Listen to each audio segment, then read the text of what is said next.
So,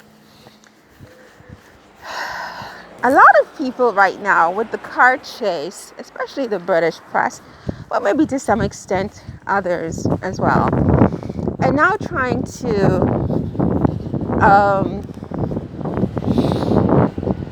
they're trying to trivialize it and to say, well, it wasn't serious enough for Harry and Meghan to have issued this statement. You know, this woman, Victoria Arbiter, is it? I saw her briefly today on an interview on a British morning program. And she basically even split some hairs between the word chase and the word pursuit. She said it was a pursuit, it was not a chase, which I found kind of interesting. What's the difference between a pursuit and a chase, Victoria? Right? Please tell me, because you guys are the masters of the English language, obviously. So, what's the difference between a chase and a pursuit? For me, it's synonymous, is it not? But I think that for a lot of these people, they want the drama. They want maximum drama from Harry and Meghan. And the maximum drama is death. Death is the maximum. They want that. They literally want it. Not because necessarily they hate Harry and Meghan. I don't think it's a hatred thing. It's just the ultimate entertainment. You know, because in the end, of course they love Princess Diana. Of course they did. But her death was the most entertaining of all. I mean, that car wreck, those pictures were like delicious almost. I mean, it fed every part of their bodies, minds, and souls. I mean, even those who cried, right? I mean, it lasts a lifetime. It's like a meal. It's like a banquet of like, oh my God, this is so good. This is good TV, right? This is good TV. So, for these people, Meghan and Harry need to bring it. They need to bring the ultimate drama. So when you have Harry and Meghan issuing a statement about a near catastrophe, and you don't even have a broken tooth, you don't even have a concussion, you don't even have some broken legs, you don't even have a dent in the car. Like, in fact, nobody was touched. How can this be a near catastrophe, right? They want broken bones. They want blood, gore, the whole darn thing. And so they're very disappointed. And now they want to belittle and trivialize the accident. So what do I think about that? Well, I think that wow, that's interesting. I think that, sorry, something else. I think that Harry and Meghan were right to issue that statement exactly as they did. Because first they need to put everyone on notice that this is what's happening. So that if God forbid the ultimate happens to satisfy these people's hunger for it, you know, we know who did what, and we know what we're dealing with. It's important to know what we're dealing with, step one. And it's also important for the viewing public to observe the reaction of this press. I mean, they're disappointed. There's a disappointment that there's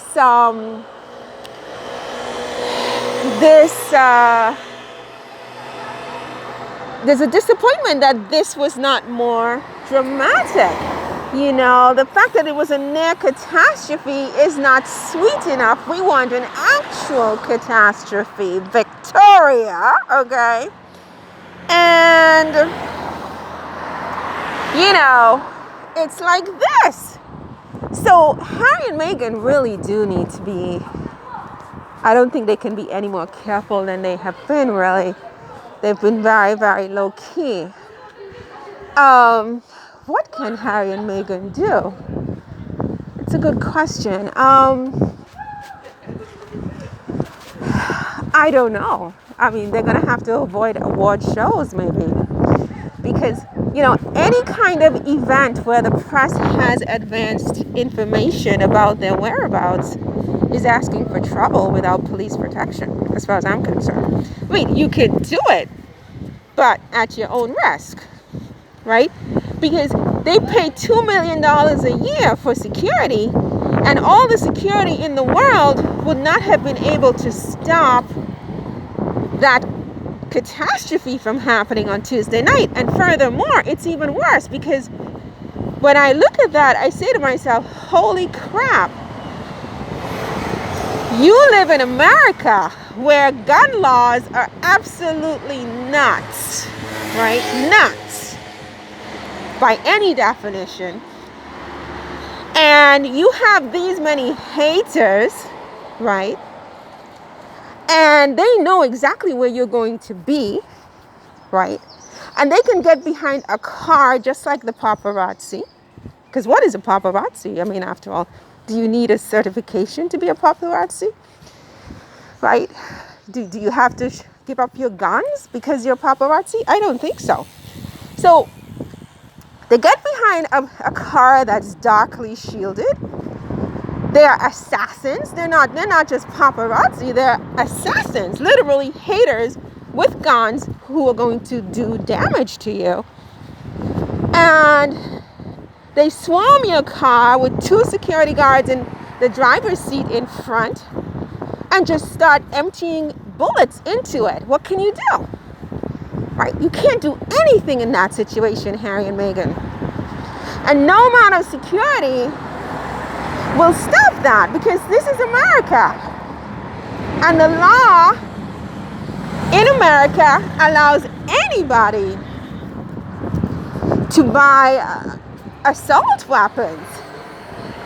Even haters can just buy assault weapons. They know where you are, and they can empty those bullets into your car pretending to be paparazzi. Look, this may be dramatic, but I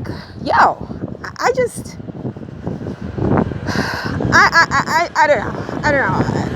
I always think of the worst case scenario. And then you're going to be traveling with your mother. Jesus Christ. I mean, like I've said 10 times already, this freaks me out. This freaks me out totally.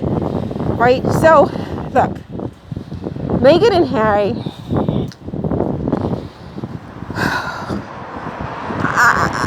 I think you see, and they do what they want to do. They don't listen.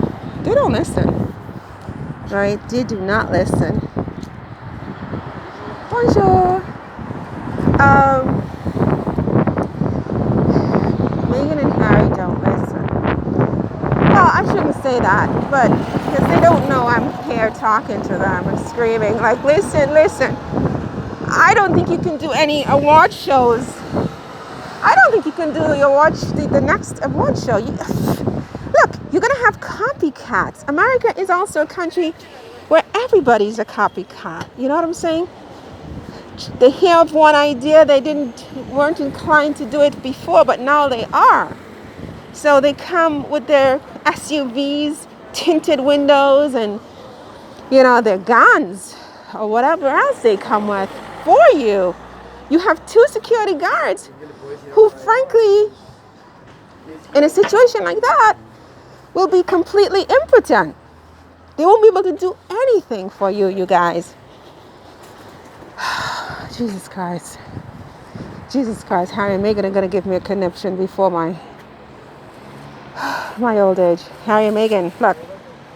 Harry and Meghan. I don't think you can go to that award show. Unfortunately, you have to send representatives to collect the award and whatever, or do some kind of telecommuting acceptance and lay low again for a little bit. Let this cool down. You're going to have copycats. And you have to be careful in America with the guns. Seriously, seriously, my darlings. Okay, I gotta go to the gym. Apparently today's a holiday. I had no idea, so I can't go to the post office, but I'm gonna go to the gym because I'm a mess. I'm like a mess. You know, I'm very stressed out.